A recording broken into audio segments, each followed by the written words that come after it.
Summary. On a stormy evening in a small rural village, John Barnes, a seasoned grave digger, and his reluctant assistant Peter are tasked with exhuming an old grave to relocate its contents.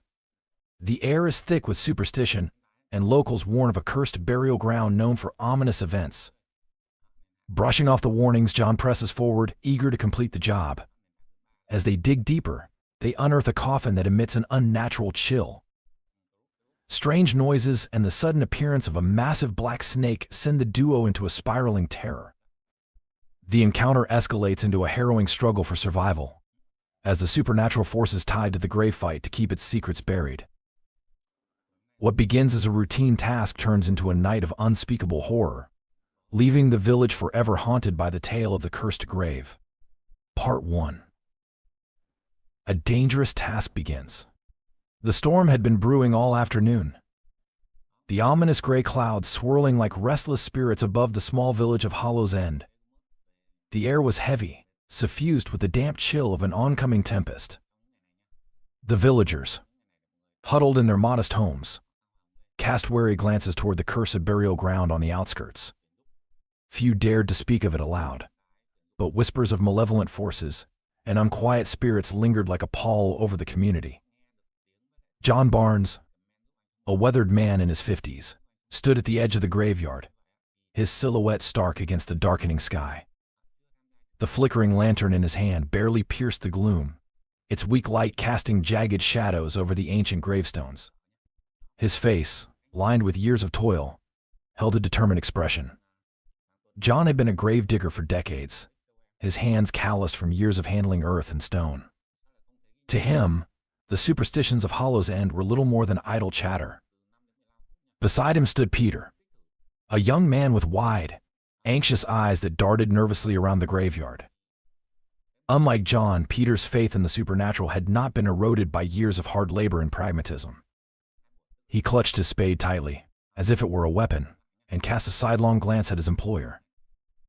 "Mr. Barnes, are you sure about this?" Peter's voice trembled, barely audible over the rising wind. "The villagers. They said this place is cursed, that people who disturb the graves here don't come back the same." John let out a derisive snort. "Cursed? Nonsense. It's just an old graveyard, lad. The dead don't bother the living unless you let your imagination run wild. Now quit your yammering and start digging." Peter hesitated, his gaze lingering on a particularly weathered headstone nearby. The name etched into the stone was barely legible, worn smooth by centuries of wind and rain. It sent a shiver down his spine, though he couldn't explain why. Swallowing hard, he planted his spade into the soft, damp earth and began to dig. The work was grueling, each thrust of the spade sending a dull ache through Peter's arms. The storm's first drops began to fall, cold and fat, splattering against his face and mixing with the sweat beading on his brow. Thunder rumbled in the distance, a low growl that seemed to reverberate through the very ground beneath their feet. John, unperturbed by the worsening weather, worked with practiced efficiency. His movements were steady, methodical, the kind of rhythm born from years of experience. Yet even he couldn't ignore the creeping unease that seemed to hang over the graveyard like a shroud. The air felt charged, almost electric, and the shadows cast by their lanterns seemed to twist and writhe unnaturally. John grunted, breaking the oppressive silence. "We're not here to sightsee. Dig faster." Peter nodded, though his hands shook as he drove the spade into the earth again. The unease gnawed at him, a primal fear he couldn't shake. Every creak of the old trees, every gust of wind that rustled the overgrown grass, felt like a warning. After what felt like hours, Peter's spade struck something solid. The sound was sharp, jarring, and echoed in the stillness. He froze, his heart hammering in his chest. "Mr. Barnes," he whispered, his voice barely audible. I think I hit something." John set down his lantern and crouched beside the younger man, brushing the loose soil away with his hands. The object revealed itself to be a coffin, its wood darkened and rotted by time. A chill seemed to emanate from it, a cold that was unnatural and bone deep. "Well, would you look at that?" John muttered, his tone more curious than concerned. He retrieved a crowbar from his bag and wedged it under the lid. "Let's see what we've got." Peter's breath caught in his throat. Should we? Should we really open it? Maybe we should leave it alone. John shot him a look. Don't be daft. The family paid good money to have this grave relocated. We're just doing our job. The lid of the coffin creaked as John pried it open, the sound grating and unnatural, like the wail of a dying animal. Peter's stomach churned as a foul stench wafted out. A putrid mix of decay and something else he couldn't identify, something ancient and wrong. Inside lay the remains of a body, its skeletal form wrapped in tattered, decomposing fabric. But that wasn't all. Coiled around the bones was a massive black snake, its scales gleaming like wet obsidian in the lantern light. Its eyes glowed with an eerie, otherworldly light, and its forked tongue flicked out as if tasting the air. Peter stumbled backward, his spade clattering to the ground. What is that?" he stammered, his voice high-pitched with panic. John didn't answer immediately. He stared at the snake, his brow furrowed, as if trying to reconcile what he was seeing. Finally, he shook his head and reached for the creature. It's just a snake. Probably made its home here. Nothing to worry about. Before Peter could protest, the snake lunged. Its movement was a blur, too fast for the eye to follow. Its fangs sank into John's arm, and he let out a cry of pain, staggering backward. The lantern toppled, its flame flickering wildly as it cast jagged, chaotic shadows over the scene. The snake recoiled, hissing, its glowing eyes fixed on the two men. John clutched his arm, his face contorted in pain. "Bloody thing bit me," he growled through gritted teeth. Peter's heart pounded as he scrambled to help John, but his gaze was drawn back to the coffin. The snake wasn't retreating. It was coiling tighter around the skeletal remains, its body undulating in a hypnotic, almost ritualistic motion. And then, as the wind howled and the first crack of lightning illuminated the graveyard, the impossible happened. The skeleton began to move. Peter's scream was swallowed by the storm as the nightmare unfolded before him, and the cursed burial ground began to live up to its dark reputation. Part 2. Signs of unease. The air seemed heavier with every shovel of earth they moved. The storm had settled into a steady rhythm of wind and rain, its howling gusts intertwining with the unshakable silence of the graveyard. Peter's shovel met resistance again and again, his arms aching under the weight of the task.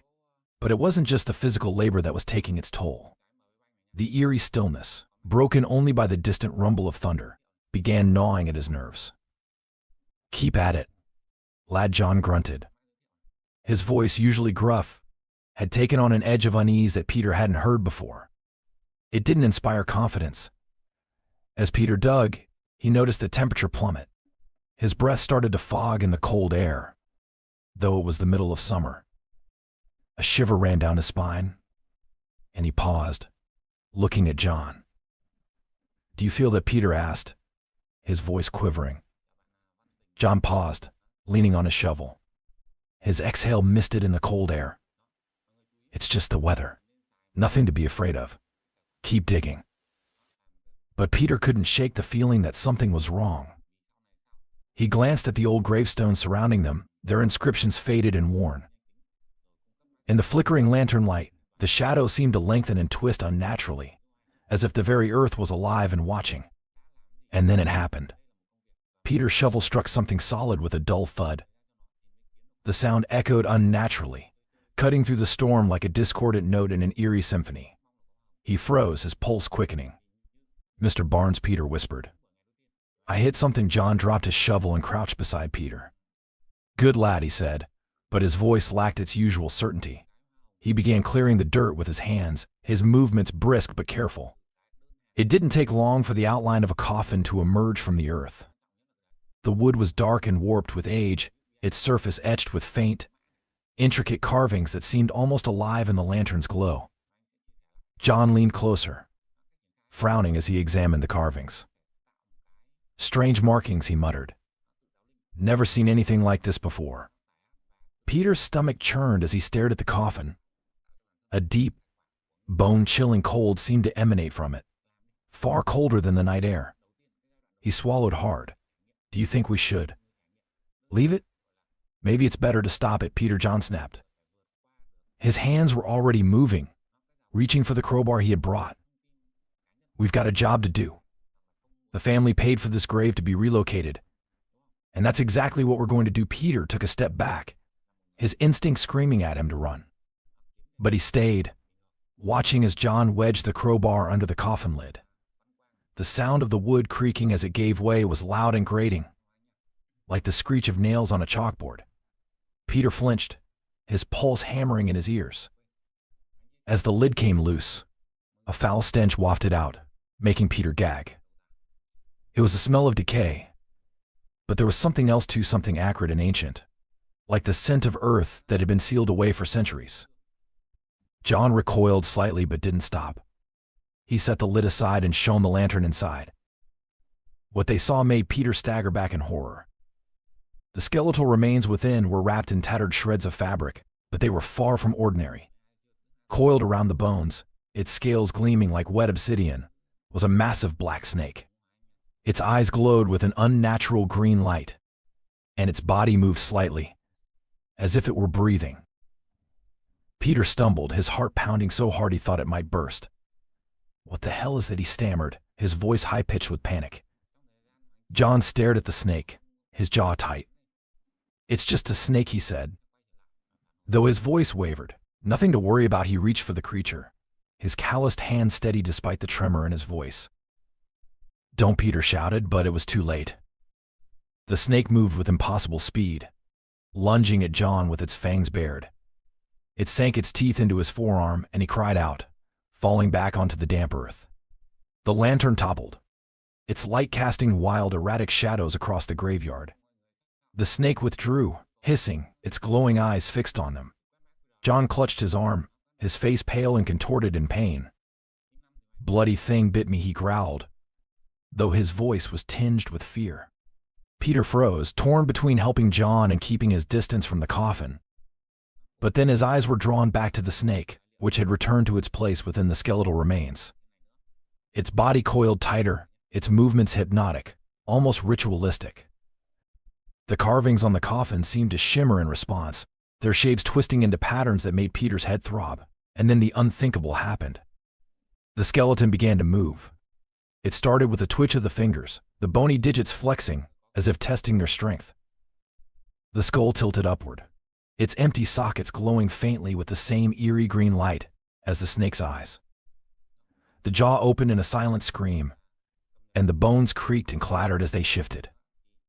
Peter's knees buckled, and he dropped to the ground, his breath coming in short, panic gasps. He tried to scream, but no sound came out. The storm seemed to grow louder, the wind howling like a chorus of wailing souls. The graveyard itself felt alive, the shadows twisting and dancing in sync with the creature's movements. John, still clutching his arm, stared in stunned silence. "What? What is this?" he whispered, his voice barely audible over the storm. Peter couldn't answer. All he could do was watch in terror as the skeleton rose, its movements unnatural and jerky, like a puppet on invisible strings. The snake coiled around its rib cage, its head resting where the heart would have been, and the creature turned its hollow gaze toward them. And then it stepped out of the coffin. Peter's scream finally broke free, piercing the storm as the nightmare became reality. Part 3. The Black Snake. The lid of the coffin creaked ominously as John pried it open, the crowbar groaning under the strain. The sound was sharp and grating, cutting through the constant rhythm of the storm like a scream in the dark. Peter stood frozen, his breath coming in shallow gasps as a foul stench wafted out from the coffin. The smell was thick and nauseating, a vile mix of decay, damp earth, and something ancient that defied description. John leaned closer, holding the lantern aloft. Its flickering light illuminated the skeletal remains inside, the once human form reduced to fragile bones wrapped in tattered, discolored fabric. But Peter's gaze was not on the skeleton. His eyes were fixed on the massive black snake coiled tightly around the remains, its body glistening like wet obsidian in the unsteady light. The snake's head lifted slowly, its eyes glowing with an eerie green light that seemed to pierce the gloom. Its forked tongue flicked out, tasting the air, and it emitted a low, almost imperceptible hiss that made Peter's skin crawl. "John," Peter whispered, his voice barely audible over the storm, "we should close it. Now." "Leave it alone." John stared at the snake, his brow furrowed in disbelief. "It's just a snake, lad. Probably been nesting here for years, nothing to be afraid of." Peter's instinct screamed at him to run, to leave this cursed place and never look back. But John, ever the pragmatist, wasn't deterred. He set the lantern down and reached toward the snake. "No, don't touch it," Peter shouted, but his voice was swallowed by the howling wind. Before he could stop him, John's hand moved closer. The snake struck with a speed that defied comprehension. Its fangs sank deep into John's forearm, and he let out a guttural cry, staggering backward. The lantern toppled, casting wild shadows that danced across the gravestones and overgrown grass. The snake hissed louder, its eyes blazing brighter as it retreated back into the coffin. John clutched his arm, his face pale and slick with sweat. "Bloody thing got me," he growled through gritted teeth, his voice tinged with both pain and fear. Peter rushed to his side, his trembling hands fumbling to inspect the wound. 2 puncture marks were already swelling, the flesh around them turning an unnatural shade of green. "We need to get you out of here," Peter stammered. "That thing. It's not normal." John shook his head, his stubbornness overriding his fear. "We're not leaving until the job is done," he said, though his voice lacked its usual conviction. But Peter wasn't listening. His gaze had returned to the coffin. The snake, now coiled tightly around the skeleton, was moving in a way that defied natural logic. Its body undulated rhythmically, as if it were performing some ancient, sinister ritual. The glow in its eyes seemed to seep into the skeletal remains, and the intricate carvings on the coffin's surface began to shimmer faintly. "John," Peter whispered, his voice trembling. Something is happening." John turned to look, his breath hitching at the sight. The skeleton's bony fingers twitched, the motion so slight it could have been imagined. But then the movement spread, the bones creaking and clattering as they shifted. The skull tilted upward, its empty sockets glowing faintly with the same green light as the snake's eyes. Peter stumbled backward, his hands clutching at his hair. "This isn't real. This can't be real," he muttered, his voice barely audible over the growing storm. The skeleton rose slowly, its movements jerky and unnatural, like a marionette pulled by invisible strings. The snake remained coiled around its ribcage, its head resting where the heart would have been. The creature for it was no longer just a skeleton, turned its hollow gaze toward them, the glowing orbs in its sockets burning with an intelligence that was anything but human. John staggered to his feet, his injured arm hanging limp at his side. "Get back," he barked, though his voice shook with fear. He grabbed the crowbar, holding it in front of him like a weapon. The creature took a step forward, its bony foot crunching against the loose soil. The sound was deafening in the charged silence. Peter's breathing quickened, his chest heaving as panic threatened to overtake him. "What do we do?" Peter cried, his voice rising in desperation. John didn't answer. His eyes were locked on the creature as it advanced, each movement deliberate and methodical. The storm raged around them, the wind howling like a chorus of tormented souls. The gravestones seemed to loom closer, their shadows twisting and writhing like living things.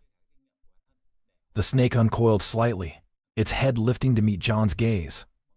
For a moment, time seemed to freeze. And then, with a burst of unnatural speed, the creature lunged. John swung the crowbar with all his might, the metal connecting with the snake's body. The impact sent a shockwave up his arm, but the snake barely flinched. It hissed angrily, its fangs bared, and struck again, this time aiming for Peter. Peter ducked, the snake's fangs missing him by inches. He scrambled backward, his hands clawing at the damp earth, as he tried to put distance between himself and the monstrosity. "Run," John shouted, his voice hoarse. "Get out of here," but Peter couldn't move. He was paralyzed by fear, his mind overwhelmed by the impossibility of what was happening. The creature loomed over him, its skeletal hand reaching out, the green light in its eyes growing brighter. The snake coiled tighter around its ribcage, its movements synchronized with the creature's steps. John charged, swinging the crowbar again, but the creature was faster. It knocked him aside with a force that sent him sprawling to the ground. The crowbar flew from his grip, landing several feet away. John groaned, clutching his side as he struggled to rise. The creature turned back to Peter, its bony hand inches from his face. The air around it seemed to shimmer, a palpable aura of menace that pressed down on Peter like a weight. And then, just as the creature's hand closed around Peter's throat, the lantern's flame flickered one last time and went out, plunging the graveyard into darkness. Part 4. Unleashing darkness. The graveyard seemed to exhale, the air vibrating with a low, bone-deep hum that Peter could feel in his teeth. The storm raged overhead, the wind tearing through the skeletal trees and flinging rain like shards of ice. Yet it was the stillness of the ground, the oppressive silence that blanketed the burial site, that unnerved him the most. John lay crumpled a few feet away, groaning softly as he cradled his wounded arm. The snake's bite had left his flesh discolored and swollen, and a thin sheen of sweat coated his face. Peter stumbled toward him, his steps faltering on the wet, uneven ground. His hands shook as he grabbed John's uninjured arm. "John, we need to leave," Peter cried, his voice barely audible over the roar of the storm. This isn't normal," but John's gaze was fixed on the coffin, his eyes wide with disbelief. The skeletal remains inside were shifting again, the bones moving with a life of their own. The snake, still coiled tightly around the ribcage, seemed to pulsate, its glowing green eyes intensifying. The carvings on the coffin began to shimmer in rhythm, the patterns twisting and swirling like living things. The air grew colder, and the darkness around them deepened, as though the graveyard were being swallowed whole by some unseen force. Shadows stretched and twisted unnaturally, their movements jagged and violent, like tortured souls struggling to break free. Peter's breath caught in his throat as the whispers began. They came from nowhere and everywhere, soft and insidious, words in a language he couldn't understand, but which filled him with a primal dread. The whispers grew louder, overlapping, until they became a cacophony of pleading, anger, and despair. Peter clapped his hands over his ears, but the voices only grew louder in his mind. The skeleton in the coffin lurched upright, its bony frame crackling with each movement. Its jaw opened in a silent scream, the glowing orbs in its sockets blazing with unnatural light. The snake slithered down from its ribcage, its massive form coiling protectively around the creature's legs. John forced himself upright, using the crowbar for support. His breathing was labored, each breath a ragged gasp. "Peter," he said, his voice shaking, "you need to run. Now." But Peter couldn't move. His legs felt like lead, his body rooted to the spot by fear. The whispers swirled around him, worming their way into his mind, filling him with visions of death and decay. The storm seemed to echo their cries, the wind howling in harmony with the voices of the damned. The skeleton turned its gaze toward them, its hollow eyes locking onto Peter. It stepped out of the coffin, its movements jerky but purposeful. With each step, the ground beneath its feet seemed to writhe, as though the earth itself were rejecting the creature's presence. John raised the crowbar, his hands trembling. "Stay back," he shouted, though his voice betrayed his terror. The creature didn't hesitate. It raised one skeletal hand, its fingers curling into a claw. The shadows around it seemed to converge, swirling into a dark vortex that lashed out toward John. He swung the crowbar wildly, the metal connecting with the creature's arm. The impact sent bone fragments flying, but the skeleton barely faltered. The snake hissed angrily, its body coiling tighter around the creature's legs, its eyes fixed on John with malevolent intent. Peter finally found his voice. "John, it's not stopping." "I can see that," John snapped, though his fear was evident. He swung the crowbar again, aiming for the creature's skull. This time, the skeleton caught the weapon mid-swing, its bony fingers tightening around the metal with unnatural strength. It wrenched the crowbar from John's grip and flung it aside, the weapon landing with a dull thud several feet away. The creature advanced on John, its movements quicker now, more fluid. The snake uncoiled slightly, its head lifting to strike. John stumbled backward, his eyes wide with panic. "Peter, get out of here," he shouted. But Peter couldn't abandon him. Summoning what little courage he had left, he grabbed a nearby rock and hurled it at the skeleton. The stone struck the creature's ribcage, cracking a few bones but doing little to slow its advance. The skeleton turned its gaze to Peter, its glowing eyes narrowing as though it recognized him as a threat. The whispers grew louder, rising to a deafening crescendo. The shadows around Peter thickened, pressing against him like a living thing.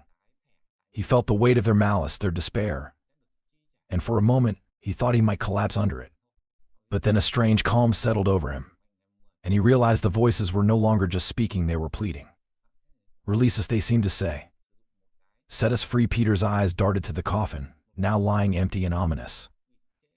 The carvings on its surface pulsed with an unnatural light, and he realized with a jolt of clarity that the coffin was the source of the darkness, the whispers, the creature itself. Destroying it might be their only chance. "John," Peter shouted. "The coffin. We need to destroy the coffin." John didn't respond immediately, his focus still on the creature looming over him. But Peter's words seemed to reach him, and he turned his gaze to the coffin. "How?" he asked, his voice strained. Peter didn't have an answer. He scanned the ground frantically, his eyes falling on the toppled lantern. The flame inside had gone out, but the oil was still intact. An idea formed in his mind, reckless and desperate. He snatched the lantern and stumbled toward the coffin, his hands shaking so badly he almost dropped it. The skeleton moved to intercept him, but John threw himself at the creature, tackling it with all his weight. The impact sent them both crashing to the ground, the snake hissing and writhing in fury. "Do it, Peter," John shouted. Now Peter didn't hesitate. He smashed the lantern against the coffin, the glass shattering and the oil spilling across its surface.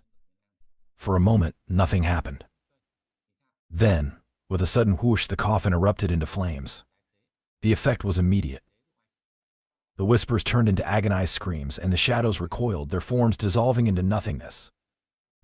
The skeleton let out a soundless wail, its glowing eyes dimming as it crumbled to the ground. The snake writhed violently before disintegrating into ash, its remains scattered by the wind. The storm began to abate, the wind dying down and the rain slowing to a drizzle. Peter stood over the burning coffin, his chest heaving as he tried to catch his breath. John staggered to his feet, his face pale and his body trembling. They exchanged a look, both of them too shaken to speak. The graveyard fell silent once more, the oppressive darkness lifting as the fire consumed the coffin. Whatever curse had plagued this place, it was finally over. But as they turned to leave, Peter couldn't shake the feeling that something or someone was still watching from the shadows.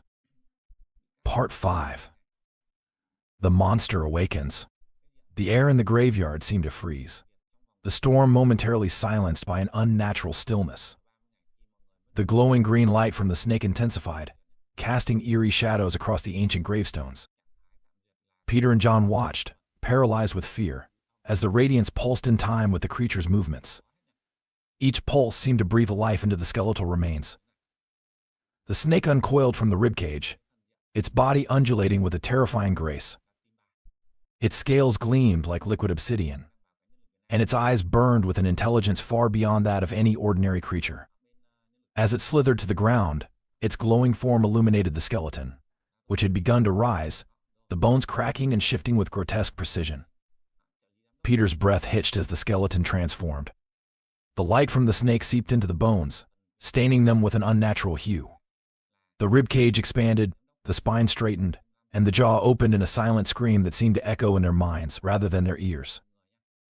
The storm returned with a vengeance, the wind howling like a chorus of tortured souls. "John," Peter whispered, his voice trembling. "What? What is happening?" John didn't answer. His eyes were fixed on the horror unfolding before them, his usually steady demeanor shattered. The skeleton was no longer just bones. The snake's energy had fused with it, creating a monstrous hybrid.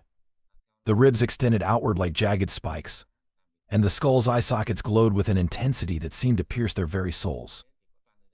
The creature's limbs moved jerkily at first, as though testing their newfound strength. But soon, its motions became more fluid, more deliberate.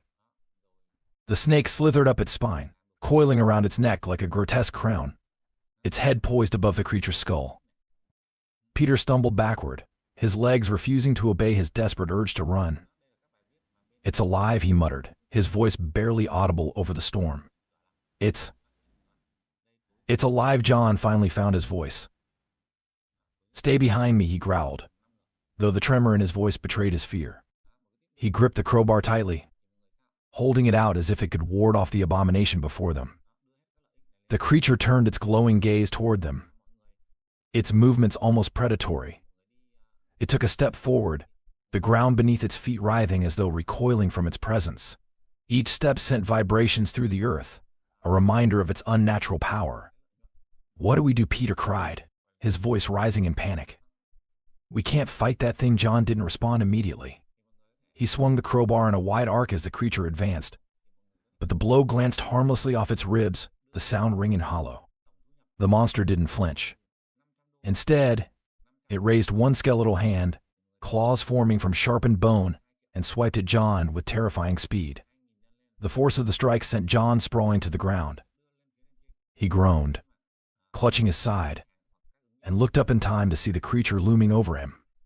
The snake hissed, its body writhing with anticipation, and for a moment it seemed as though it would strike. Peter's instincts kicked in. He grabbed a loose branch from the ground and charged, swinging it wildly at the creature. The branch shattered against its arm, doing little more than drawing its attention. The creature turned its glowing gaze toward Peter, and he froze, his makeshift weapon falling from his hands. "Run!" John shouted, his voice hoarse. "Get out of here, Peter!" But Peter couldn't move. The creature's glowing eyes seemed to hold him in place, filling his mind with visions of death and despair. He saw the graveyard overrun with shadows, the gravestones crumbling under the weight of unspeakable horrors. He saw himself and John, lifeless and broken, their bodies consumed by the darkness.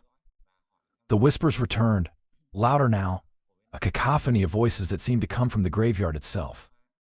They spoke in a language Peter couldn't understand, but their meaning was clear. The monster was not just a creation of the snake's power. It was an ancient force, a vessel for the darkness that had plagued the land for centuries. John struggled to his feet, his movements slow and pained. He grabbed the crowbar again, his knuckles white as he tightened his grip.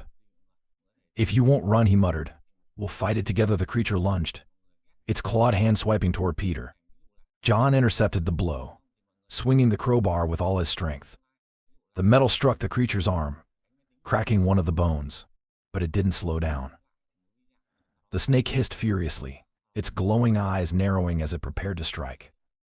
Peter snapped out of his paralysis, his survival instincts finally taking over. He grabbed a nearby rock and hurled it at the creature's head. The stone struck the skull with a resounding crack, dislodging the snake momentarily. The creature staggered, giving them a brief moment to regroup. "We need to destroy it," John said through gritted teeth. But how Peter's mind raced.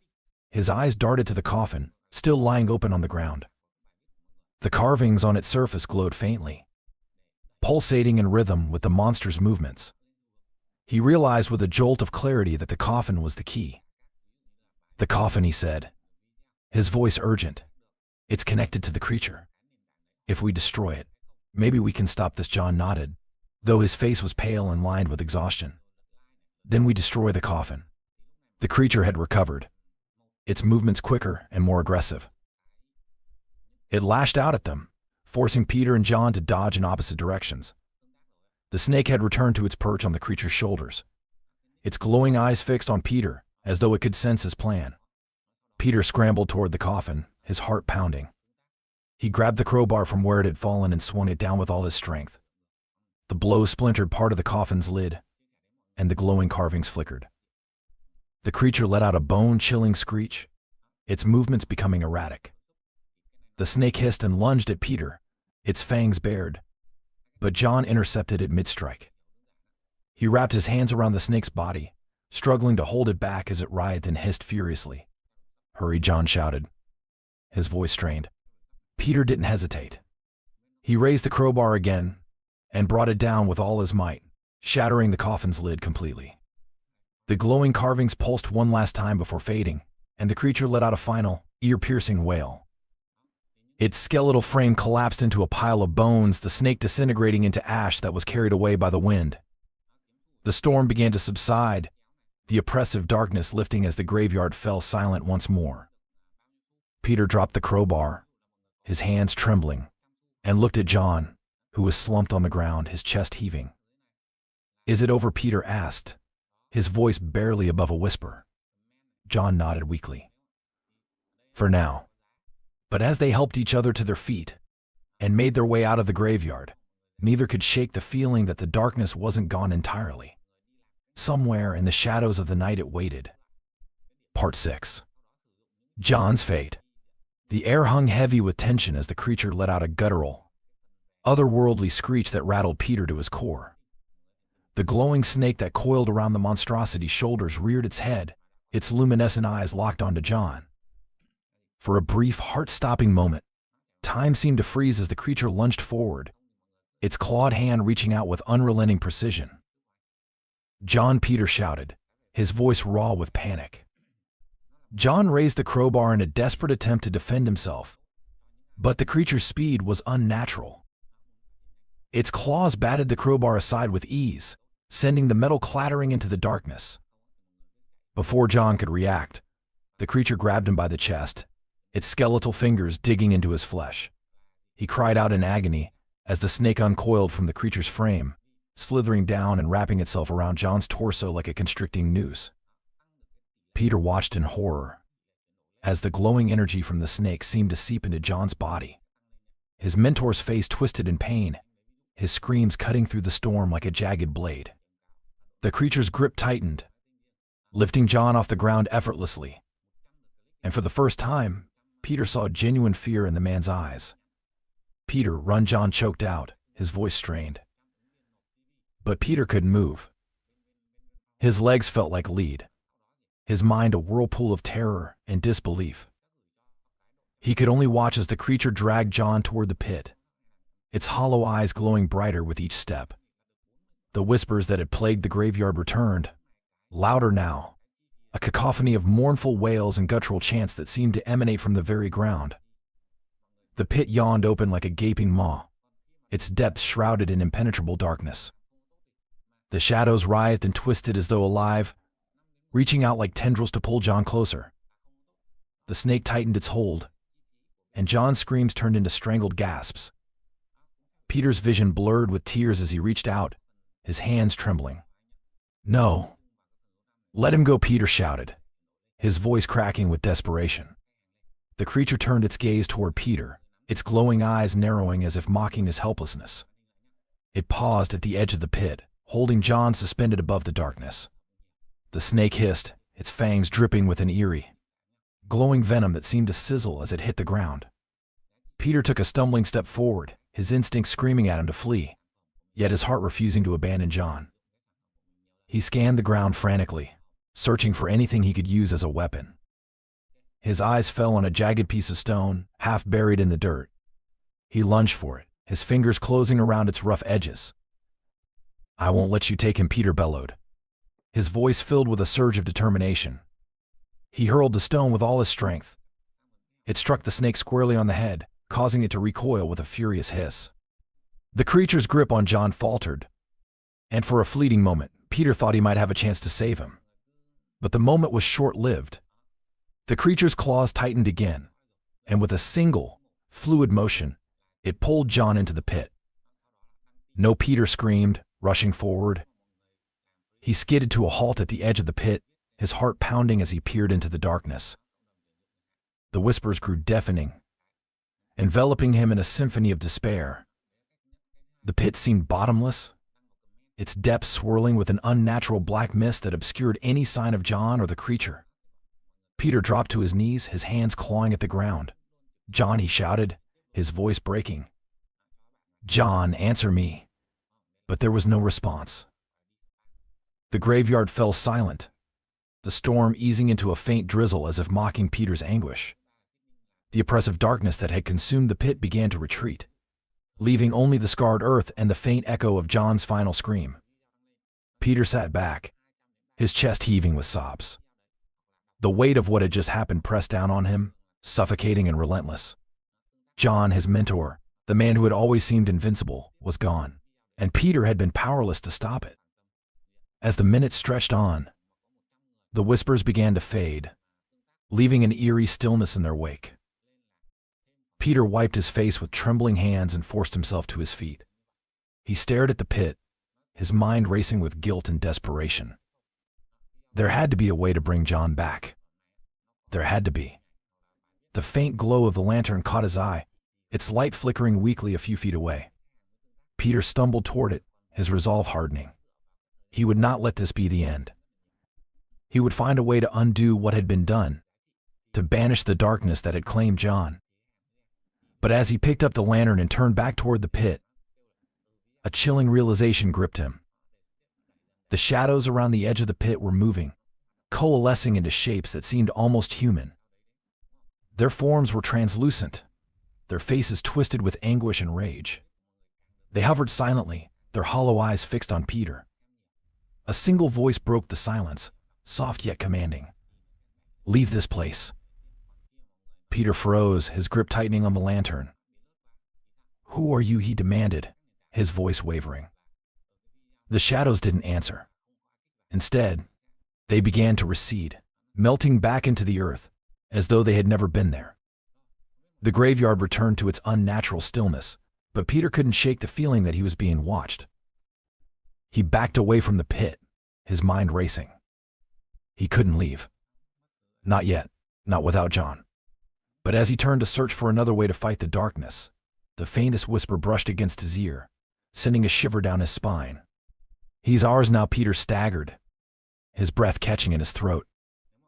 The pit was empty, but the malevolent presence lingered, a reminder of the power that had consumed John. Clutching the lantern, Peter turned and fled, his footsteps echoing in the desolate graveyard.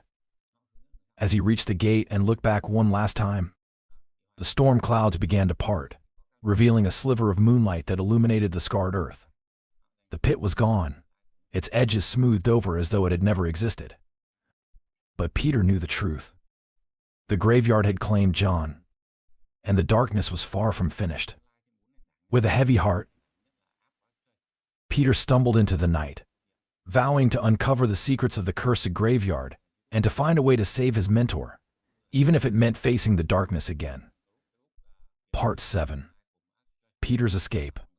The graveyard was no longer just a place of the dead. It had become a battleground of unnatural forces, with Peter caught in the middle.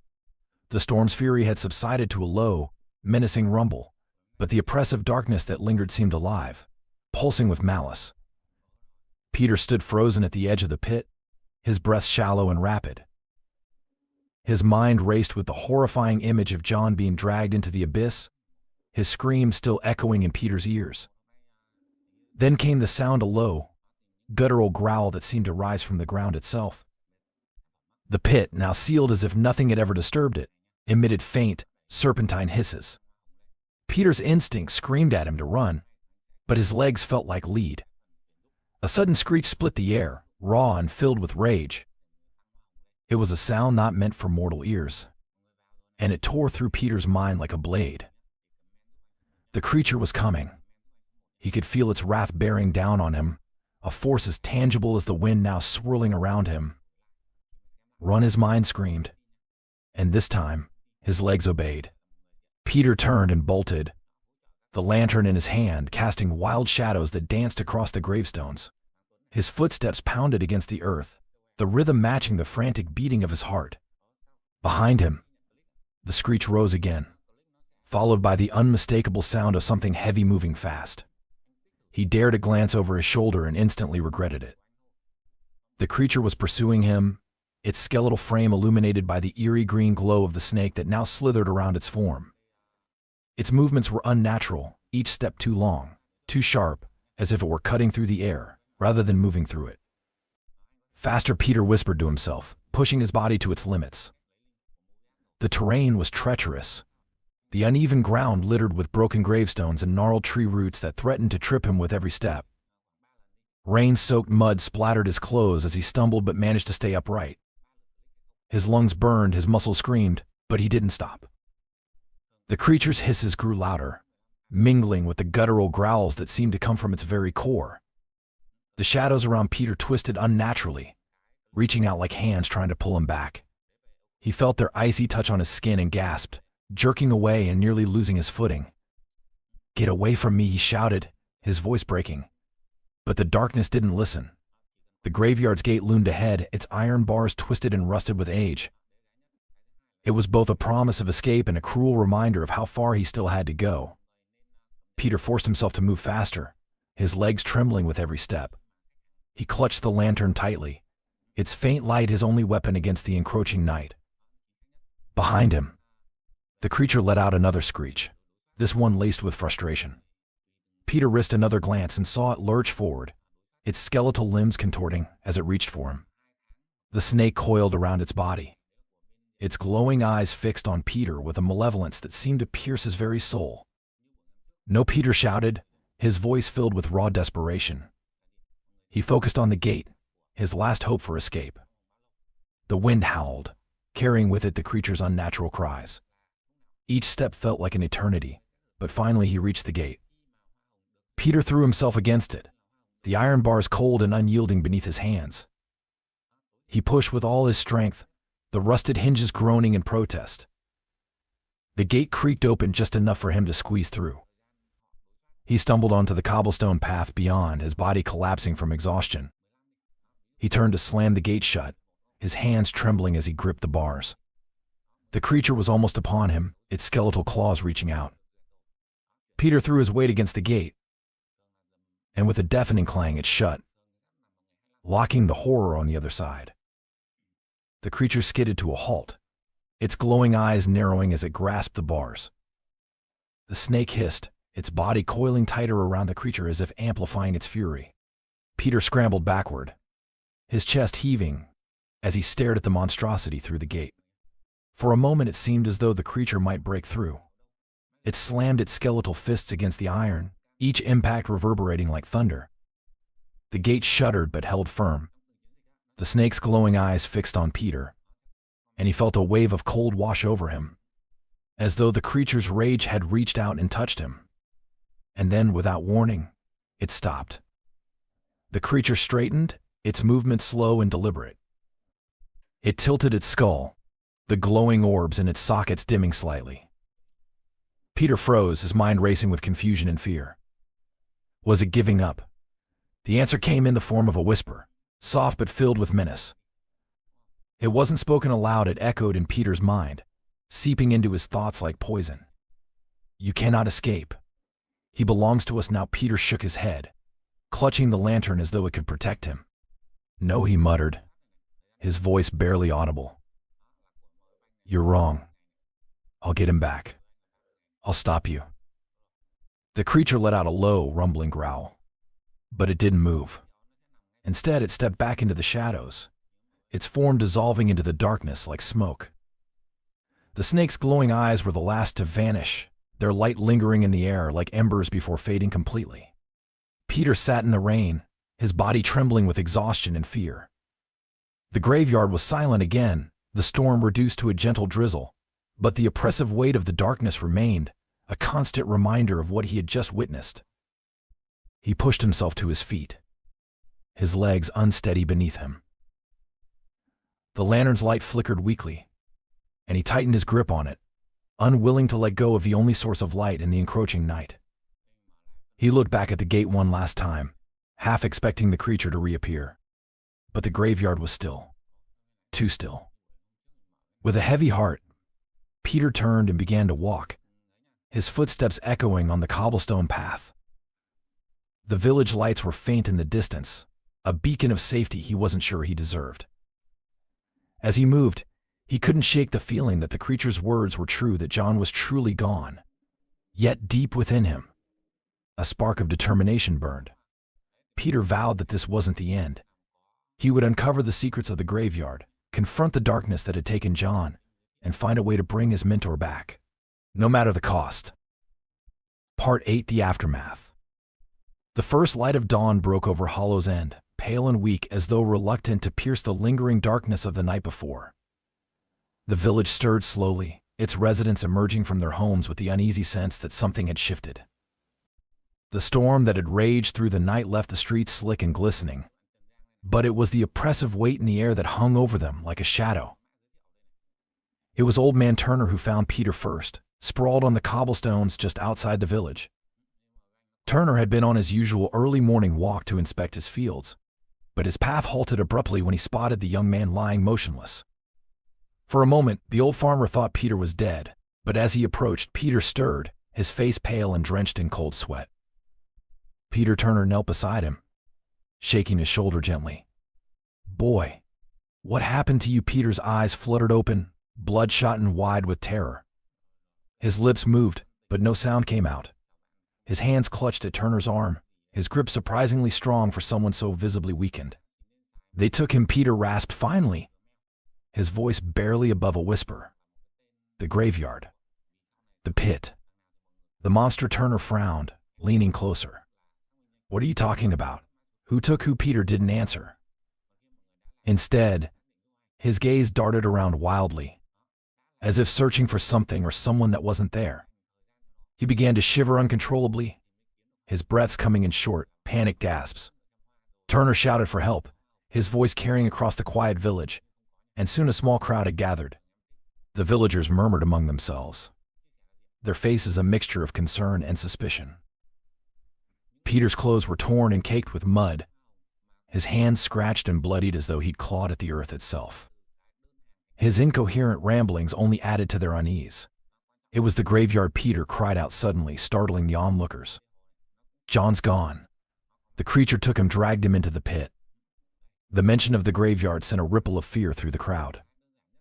Hollow's End had always harbored whispers of the cursed burial ground, tales of restless spirits and shadowy figures that roamed among the gravestones. Most dismissed the stories as superstitions meant to keep children away from danger, but Peter's wild-eyed terror gave weight to the legends. "Enough." Father Abbot stepped forward, his voice firm but calm. The village priest was a figure of authority and comfort, his presence steadying the uneasy crowd. "Let's get him inside and tend to his wounds. We'll make sense of this once he's rested." Two of the villagers helped Peter to his feet, supporting him as they led him to the priest's home. His head lolled forward, his energy completely spent, but he continued to mumble about shadows and glowing eyes. Inside Father Abbot's modest home, Peter sat wrapped in a thick blanket, a steaming cup of tea untouched in his trembling hands. The priest sat across from him, his expression grave. Peter Abbot said gently, "Can you tell me what happened?" Peter's eyes darted to the window, as if expecting the creature to appear at any moment. He swallowed hard, his throat dry and sore. "It was the grave," he began, his voice hoarse. "John and I were sent to dig up an old burial plot. The family wanted to move it. We thought it was just another job, but it wasn't." Abbott listened intently as Peter recounted the events of the night. His voice trembled as he spoke of the snake, the skeletal creature, and the horrifying pit that seemed to consume John. Tears welled in Peter's eyes as he described his mentor's final moments, the look of terror on John's face as the darkness claimed him. When Peter finished, the room fell silent. Abbott leaned back in his chair, his fingers steepled as he processed the story. "These are grave accusations, Peter," he said finally. "You're speaking of forces beyond mortal understanding. Are you certain of what you saw?" Peter's head snapped up, anger flashing in his eyes. "Do you think I'd make this up? Do you think I'd lie about John?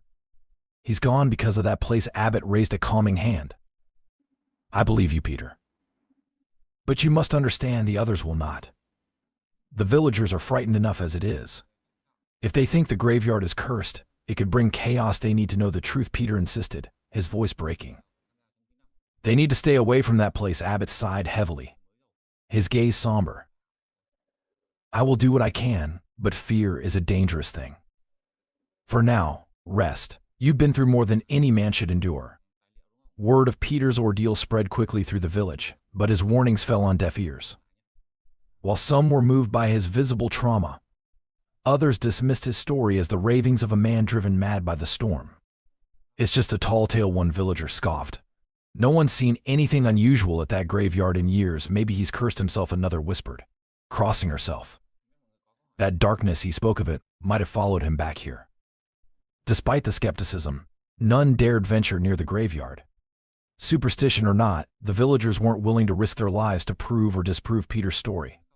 The burial ground, already neglected and overgrown, became even more desolate, a place avoided by all.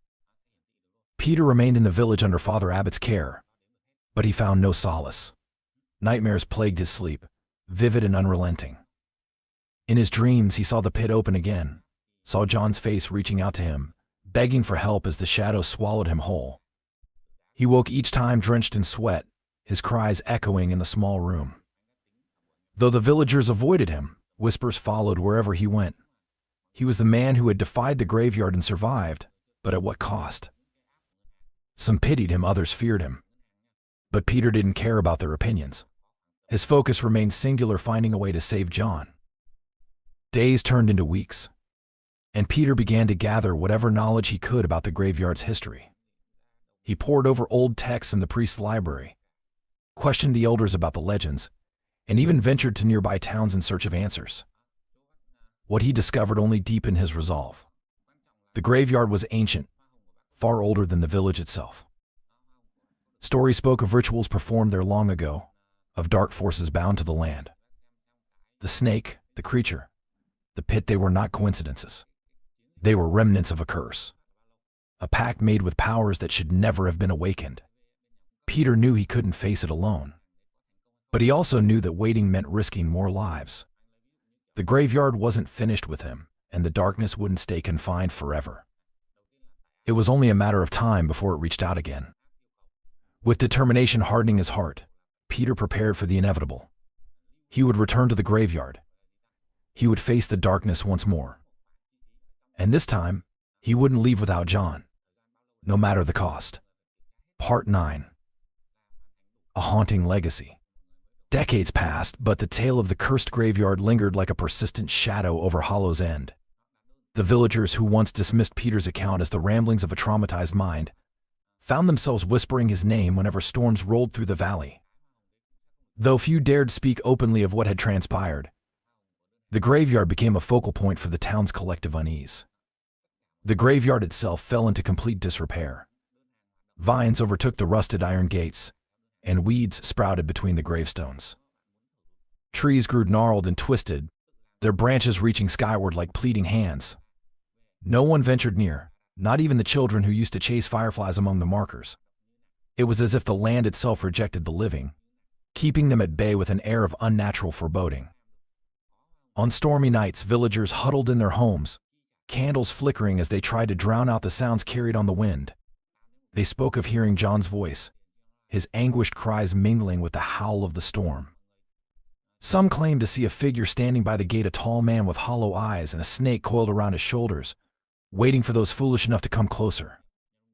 One such storm brought young Mary Turner, the granddaughter of Old Man Turner, to the edge of the graveyard. She was a curious soul, unburdened by the fear that had kept her elders away. Armed with a lantern and a dare from her friends, she approached the gate with hesitant steps, her heart pounding in her chest. The moment her hand touched the iron bars, the air around her grew unnaturally cold.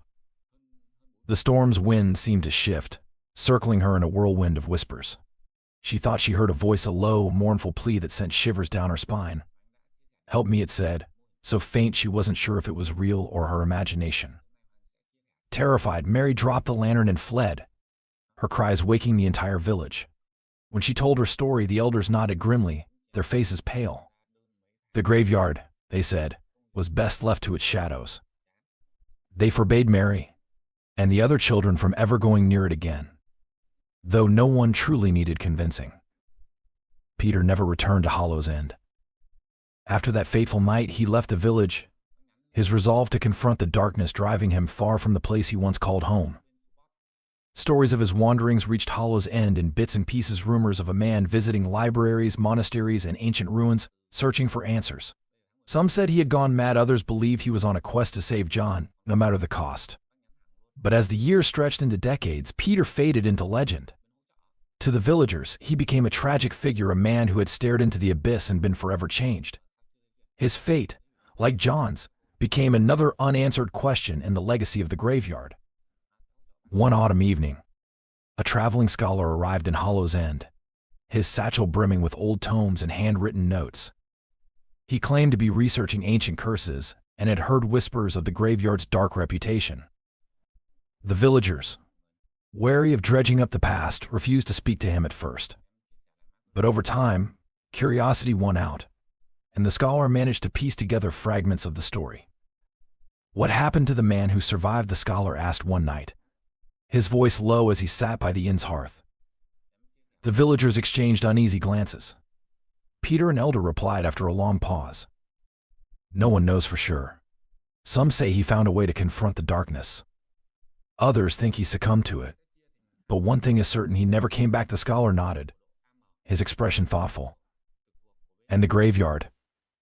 Has anyone returned there?" The room fell silent. Finally, a younger villager spoke up. "Only fools go near that place. It's cursed. You can feel it in the air. It doesn't want us there." The scholar's curiosity led him to the graveyard's edge one misty morning.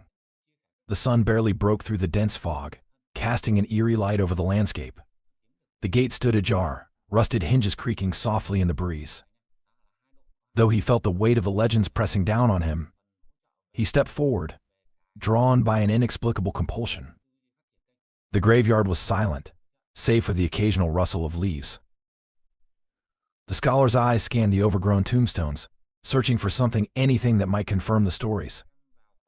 As he approached the center of the burial ground, he noticed a faint glow emanating from the earth, pulsing like a heartbeat.